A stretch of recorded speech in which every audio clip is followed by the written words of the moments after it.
চলতি 2026-27 অর্থ বছরের প্রথম মাসের ধারাবাহিকতায় আগস্টের প্রথম 5 দিনেও প্রবাসী আয়ের ঊর্ধ্বমুখী ধারা অব্যাহত রয়েছে। এ সময় দেশে 60 কোটি 20 লাখ মার্কিন ডলারের রেমিটেন্স এসেছে, যা গত অর্থ বছরের একই সময়ের তুলনায় 83.7% বেশি। বাংলাদেশ ব্যাংকের সর্বশেষ হালনাগাদ তথ্যে এই তথ্য জানানো হয়েছে। এদিকে 4 ও 5 আগস্ট এই দুই দিনেই প্রবাসীরা দেশে রেমিটেন্স পাঠিয়েছেন 196 মিলিয়ন মার্কিন ডলার।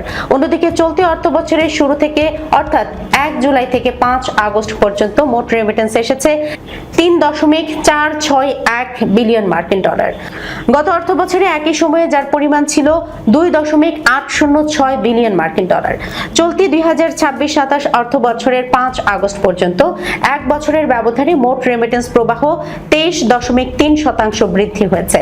বাংলাদেশ ব্যাংকের তথ্য অনুযায়ী বৈধ ব্যাংকিং চ্যানেলে প্রবাসী আয় পাঠানোর প্রবণতা অব্যাহত থাকায় দেশের বৈদেশিক মুদ্রার প্রবাহ আরও শক্তিশালী হচ্ছে, যা বৈদেশিক মুদ্রার রিজার্ভ ও সমষ্টি অর্থনীতিতে ইতিবাচক ভূমিকা রাখছে।